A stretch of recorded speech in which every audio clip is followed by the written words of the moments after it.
Hi everyone. Today I'm going to talk about shin splints. At this time of year when a lot of people are starting to boost their mileage, getting back on the roads or hitting the treadmill at the gym, shin splints are a really common problem that athletes of all ages, abilities, and experience levels have. So when we think of shin splints, we generally think of this feeling that runs up the length of our shin in the front of the leg. It's usually a burning or a splintering feeling that we feel, especially upon landing, whether walking or running on the street. In its extreme case, it's actually, the feeling that we're feeling is actually the muscles starting to tear away from the bone, starting to separate from the bone. This can be a crippling feeling, and you'll find that people will actually have to, be bedridden or will be completely unable to walk and run. Now, what the average athlete is actually feeling is just a really over-taut muscle that's pulling the shin back towards the back of the calf muscle. While this isn't necessarily as crippling as shin splints in their extreme case, these can really affect your performance and affect your longevity in the sport and can lead to a greater risk of injury. So when we take a look at the back of the leg, we've got two basic muscle groups that are working to cause these shin splints. We have the soleus muscle, which stretches up from the Achilles tendon, and then as it gets to about mid-calf, it splits into the gastrocnemius at the top of the calf and runs up into the back of the knee. Now, shin splints are caused by vibrations in the soleus and gastroc muscles that cause these muscles to contract, pulling the skin and pulling the muscles towards the back of the calf, thus creating this tension that we feel in the front of the leg. So the tension that you're feeling in your soleus and gastroc muscles that's causing your shin splints is actually a result of improper technique. Now, most runners, when they're building up their mileage or first getting into running, have a tendency to really try to push off their back foot and reach their legs really far to try to generate a bigger stride that they think is going to make them go faster. Now, what they're actually doing is by landing way in front of their general center of mass, they're creating a braking force that the foot, the ankle, the leg, the knee, the hip is going to have to absorb. So the real way to alleviate this vibrational tension that's locking up your soleus and your gastroc muscles and causing these shin splints that you're feeling is an actual change in technique. What we need is what the pose method of running teaches, which is that you land directly under your general center of mass with your weight shifted forward on the front of your foot and your joints, your knee, your hip, your ankle, soft and spring-like. By doing this, you're going to alleviate the braking sensation you feel by reaching in front of your body, and therefore get rid of the vibrational strains that are causing your shin splints. Now, before you've had a chance to work with us and master the pose technique, we've got a few great stretches that are going to help you alleviate some of that tension in your legs, in your soleus and your gastroc, and give you a reprieve from the pain of the shin splints. So, what I have here is part of the hip and leg kit from Trigger Point Therapy. TPtherapy.com is a great website for grabbing these things. We've got just a soft, squishy foam block that's just going to give us a little bit of elevation and allow us to keep our legs straight. And here we have it's basically rollerblade wheels on either side. It's about 4.5 inches long with a somewhat soft but still somewhat firm, a little bit firmer than a tennis ball core to it. What we're going to do is we're going to set up the ball directly under our soleus, which as a general rule of thumb is about 2 inches above your Achilles tendon. So I'll keep my legs straight directly in my center line, about 2 inches above my Achilles tendon, and what I'm going to do is I'm just going to bring my other leg on top of my shin just to add a little bit of downward pressure on here. I'm going to keep both my feet relaxed, and all I'm going to do is this simple back and forth motion, just about 1.5 inches up and 1.5 inches back down. Now, if you're really feeling your shin splints and you've got a lot of pain in the front end, this is going to be really sensitive to start with. You might not even need this other leg, and you'll just go nice and light here. But as you can build up and your legs can take more of it and the pain goes down, you can add a little bit more pressure and really get deep into this muscle group here.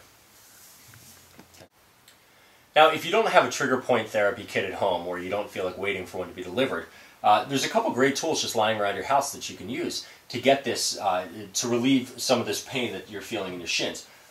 Here I've just got a regular Nalgene bottle. You don't really want to go any wider than this, but I like this firmness. It's still going to give just a little bit, but it's hard enough that you can get the pressure.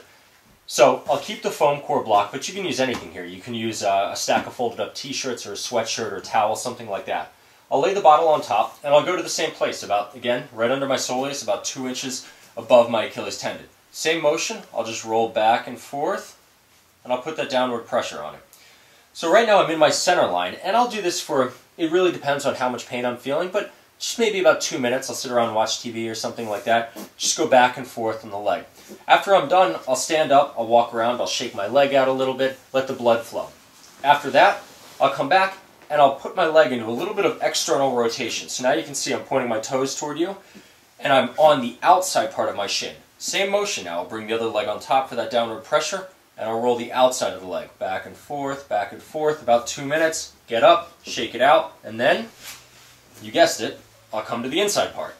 Roll it with internal rotation, leg on top, back and forth, go through for about 2 minutes. Just in that small range of motion, after shaking it out, I'll really relieve all of this built-up tension in here. It's like getting a massage.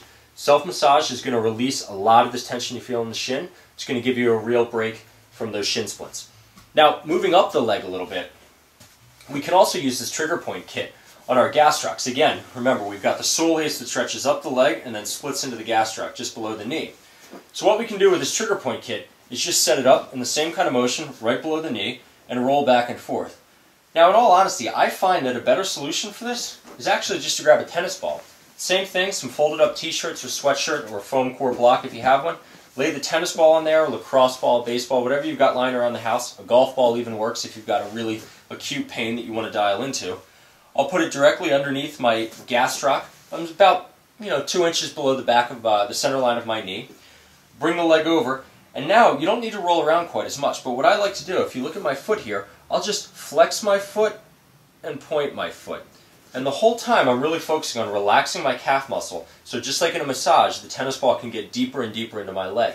As I do this, it's going to start to relieve some of that built-up tension. I'm going to feel the shin pain just melt away.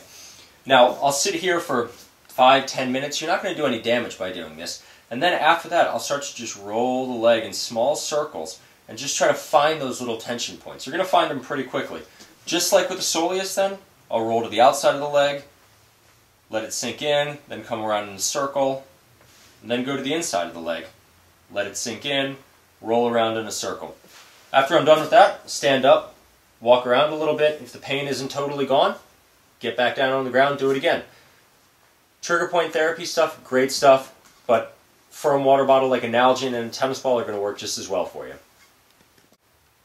So as runners and triathletes, a lot of us have to travel a lot, or here in New York City spend a lot of time on the subway. We don't always have a trigger point kit lying around, or even a Nalgene or a tennis ball that we can just grab. So I like to do a little bit of self-release. And the shin splints are a really easy thing to get rid of as long as you know the areas that you're trying to target, just by using your thumbs. So what I'll do, you might look a little ridiculous, but I'll just sit on the subway and I'll find my soleus. Again, I'm going about 2 inches above my Achilles tendon. I'll just take my 2 thumbs and I'll drive them directly into that center line. You're going to feel a band of muscle right there. And I just roll back and forth, side to side around my leg. Again, you're just putting in as much pressure as you can stand. There's no need to hurt yourself. Don't try to bruise yourself. But you want to go hard enough that you can get some of the junk that's built up in there moving around, some of the blood flowing again, and loosen up these muscles that are keeping your shin so tight. Same thing with the gastroc. Sitting around watching TV at night or something like that, just sitting on the couch reading, get right up in here, about 1.5 inches, 2 inches below the back of your knee, and just dig right into that center line. Back and forth. Again, you're going to feel 2 little bands of muscle now on either side as you stretch back and forth. And you'll start to find the points. Depending on where you run, if you run on a cambered street or if you have a tendency to pronate or supinate, you might have a little bit more tension built up on the outside of the leg or the inside of the leg. Knowing that, just spend a little extra time on that part, loosen it up, shin splints are going to be gone.